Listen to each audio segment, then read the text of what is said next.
pasti bingung apa itu ilmu dan kebudayaan. Apa yang dimaksud ilmu, ciri-ciri ilmu, ilmu sebagai apa. Begitu pula kebudayaan. Apa yang dimaksud dengan kebudayaan, nilai-nilai kebudayaan, dan pola kebudayaan. Nah, untuk menjawab semua pertanyaan itu, mari kita simak penjelasan berikut ini. Assalamualaikum warahmatullahi wabarakatuh. Sebagai formalitas, salam hormat dari saya, Rizal Dwi Febrianto, mahasiswa dari IAIN Sultan Amai Gorontalo, Fakultas Ilmu Tarbiyah dan Keguruan, Program Studi Pendidikan Agama Islam. Apa kabar semuanya? Dengan tulus saya harap kalian semua baik-baik saja. Selanjutnya, jangan di-skip. Silakan simak sambil rebahan. Kalau nggak paham, silakan bertanya kepada dosen yang terhormat. Baiklah, di sini saya akan membahas artikel yang berjudul Ilmu dan Kebudayaan yang ditulis oleh Hiruma Frikazu dari situs academia.edu. Dalam pembahasan ini dibagi menjadi dua, yaitu ilmu dan kebudayaan.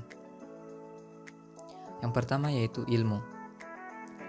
Ilmu adalah pengetahuan yang pasti, sistematik, metodik, ilmiah, dan mencakup kebenaran umum mengenai objek studi. Ilmu membentuk daya inteligensi yang menghasilkan keterampilan atau skill. Ilmu adalah pengetahuan yang diperoleh manusia dengan syarat kriteria ilmiah yang merupakan kebenaran. Pada hakikatnya, tujuan ilmu untuk mempermudah aktivitas manusia dalam memenuhi kebutuhan dan mencapai tujuannya. Menurut Van Melsen, ada 8 ciri yang menandai ilmu. Yang pertama yaitu ilmu pengetahuan secara metodis harus mencapai suatu keseluruhan yang secara logis dan koheren. Kedua, ilmu pengetahuan tanpa pamrih. Yang ketiga yaitu universalitas. Ilmu pengetahuan, semua ilmu yang diketahui bersifat univers. Yang keempat yaitu objektivitas, artinya setiap ilmu terpimpin oleh objek dan tidak didistorsi oleh prasangka-prasangka subjektif. Yang kelima yaitu ilmu pengetahuan harus dapat diverifikasi oleh semua peneliti ilmiah yang bersangkutan. Karena itu, ilmu pengetahuan harus dapat dikomunikasikan. Yang keenam yaitu progresivitas, artinya suatu jawaban ilmiah baru yang bersifat ilmiah sungguh-sungguh bila mengandung pertanyaan-pertanyaan baru dan menimbulkan problem-problem yang baru. Yang ketujuh yaitu kritis, artinya tidak ada teori yang definitif. Setiap tepi terbuka bagi suatu peninjauan kritis yang memanfaatkan data-data baru. Yang terakhir yaitu ilmu pengetahuan harus dapat digunakan sebagai perwujudan kebertahuan antara teori dengan praktis.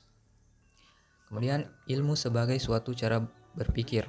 Ilmu merupakan suatu cara berpikir dalam menghasilkan suatu kesimpulan.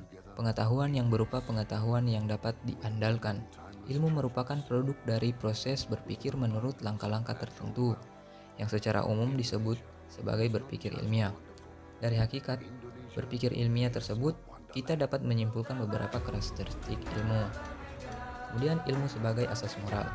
Ilmu merupakan proses berpikir untuk mendapatkan pengetahuan yang benar, atau secara sederhana, ilmu bertujuan untuk mendapatkan kebenaran. Kriteria kebenaran bersifat otonom dan terbebas dari struktur kekuasaan di luar bidang keilmuan.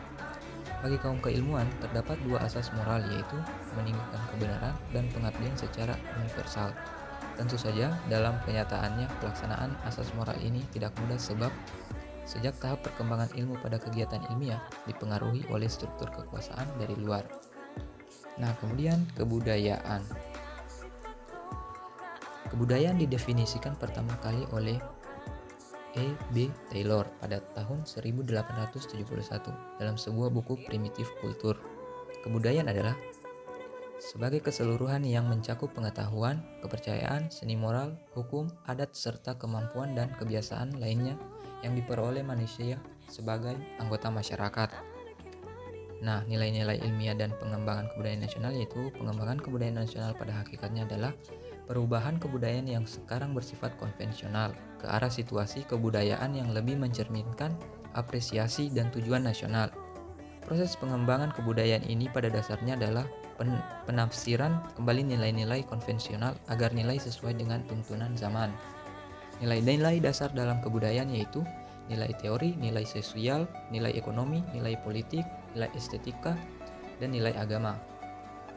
Peningkatan keperanan keilmuan. Keadaan masyarakat kita sekarang masih jauh dari tahap masyarakat yang berorientasi pada ilmu.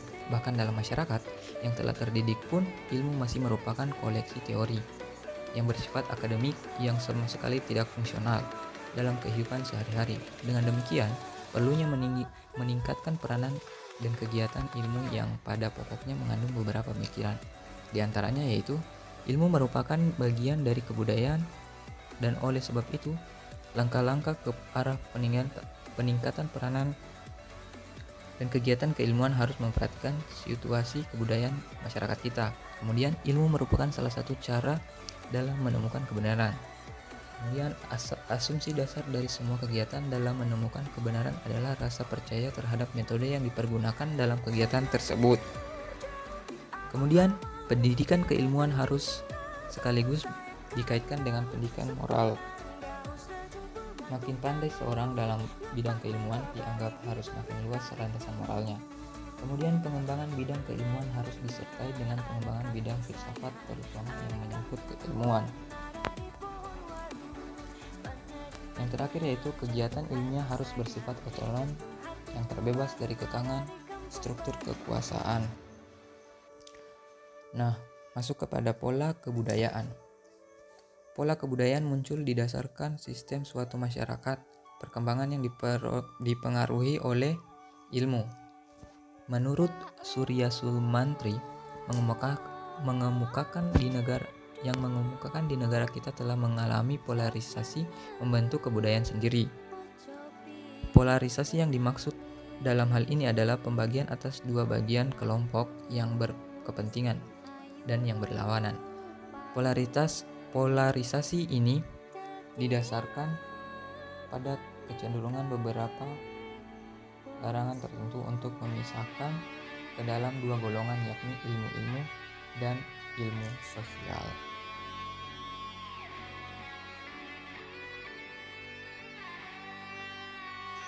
Demikianlah penjelasan mengenai ilmu dan kebudayaan. Semoga dengan penjelasan ini dapat menambah wawasan kita semua. Mohon maaf jika ada kesalahan kata. Saya Rizal Dwi Febrianto dari jurusan Pendidikan Agama Islam. Wassalamualaikum warahmatullahi wabarakatuh.